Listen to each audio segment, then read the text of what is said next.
What is up, everybody? It's Ben here. I'm going to be having a discussion with you today about Modern as a format, what I've been playing quite a bit recently. And if you've seen the title, you know I'm making the claim that Faithless Looting is Modern's Brainstorm. So let's break down why. Obviously, that is a huge statement to make just right off the bat. So let's take a look at Brainstorm first. Now, Brainstorm is a card neutral card, for instance. You draw 3, put 2 back, you're playing a card. That means that effectively you are card neutral. It doesn't cost you a card, it doesn't give you a card. Now, Brainstorm is considered one of the best, if not the best card in Legacy. So, why is that the case? Well, oftentimes people compare the first copy of Brainstorm you cast to a draw 3 effect, i.e. 1 mana draw 3, especially if you can fetch afterwards, mostly if you can fetch afterwards. This is because as you have a larger and larger card pool, the card selection matters so much more. Like, if I'm playing against Infect, and I see Abrupt Decay or Hymn to Torok as a selection, I may not even get to cast that Hymn to Torok that game.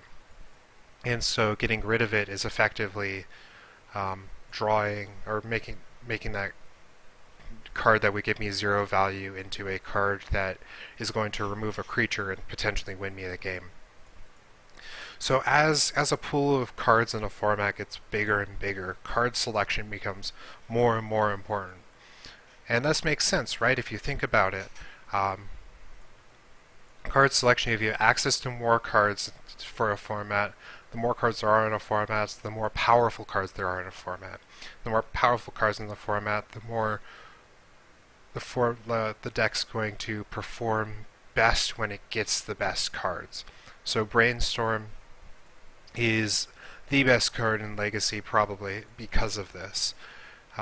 May seem innocuous. This is why it's innocuous to a lot of newer players, and why it doesn't do so well in a format like Limited, where your cards are fairly interchangeable.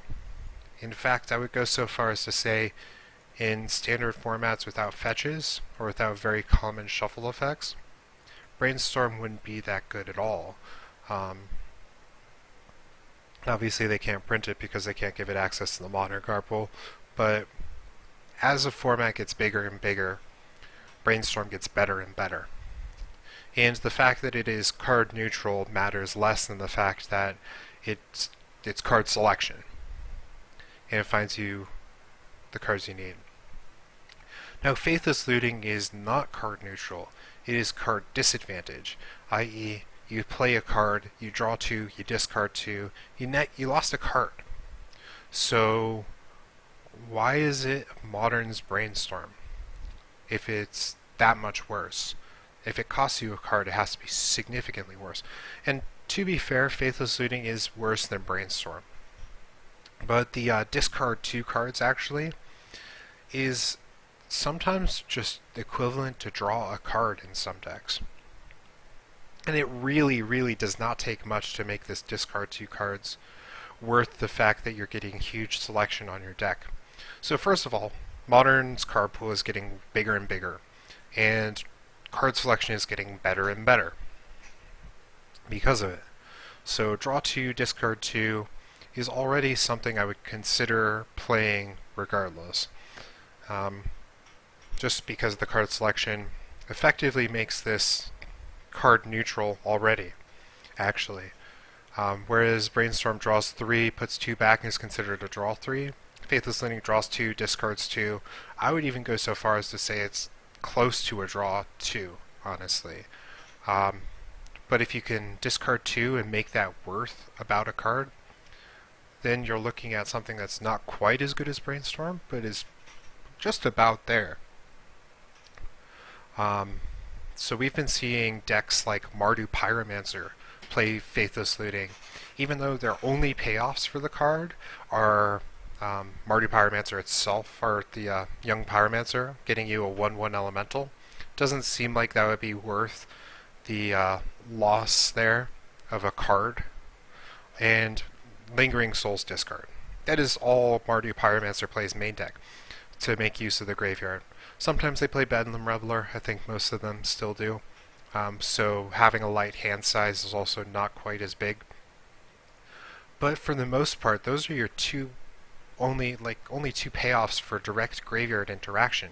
And yet, Mardu Pyromancer has played 4 copies of Faithless Looting and has not dropped it, despite the fact that it is considered like the new Jund, in that it is the fair value deck of the format. And why? Why would they play a card disadvantage card? Reed Duke even asked this question. He wondered why the Faithless Lootings were in the deck. Well, it's very simple. You're not going to need a removal in a lot of matchups, so you can discard the removal with Faithless Looting against decks like, you don't need Fatal Push against like Tron, for instance. And against decks that are much faster, you don't need some of your slower cards that grind out some of the other decks in the format. For instance, you're not really going to be interested in double casting Lingering Souls, which is not really a consideration very often, but sometimes. So Faithless Looting is going to get you the selection you need to be a fair deck in the format that interacts well with other decks. See, this is the problem and something that people have been addressing in terms of proactive versus reactive for a while. It's, well, when you're trying to answer everything, and Modern's such a wide format, if you're trying to answer creature decks with more copies of removal, then you're going to draw that removal when you're playing against a deck like Boggles, where that removal is completely blank. And you can avoid that. There are 2 solutions to that. One is being proactive and ignoring your opponent. This is one we've seen many people take. But 2, you have Faithless Looting. You have card selection. You say, okay, I'm going to take a little bit of a hit in terms of the amount of cards I have in order to make sure that I have the best cards for the matchup. Because as Modern gets bigger and bigger, the more powerful cards are going to make it, more powerful interaction is going to make it so that you don't need quite as much in order to make sure you get there.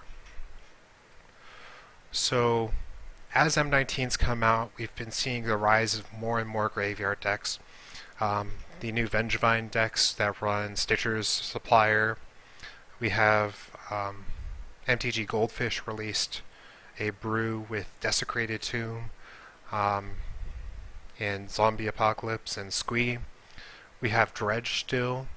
We have Mardu Pyromancer, a deck that shouldn't want to play this card in theory, but really does.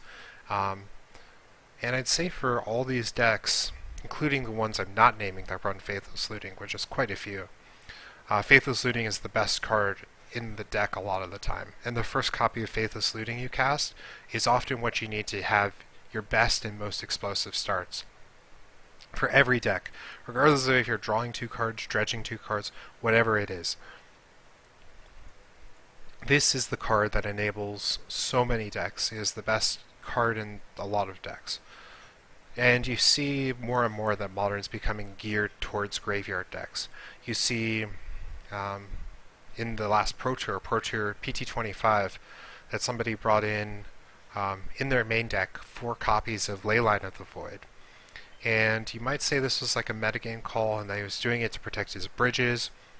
Fine, but he was also doing it because he knew that graveyard decks were very big.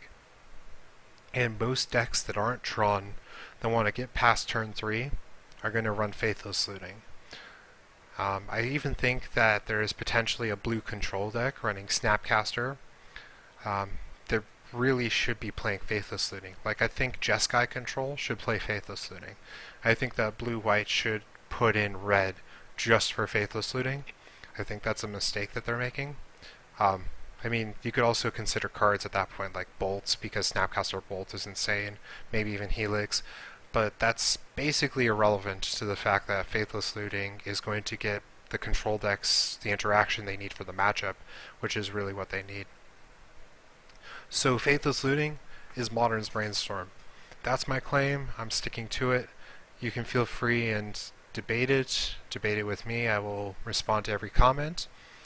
And I hope you got some insight from this. And maybe it got you to think more about this card, because oftentimes you see it in decks and you don't think about it quite as much as you think about other cards. But I think it's been low-key one of the best, if not the best card in Modern for a while now. And I hope you guys enjoyed watching, and have a nice day.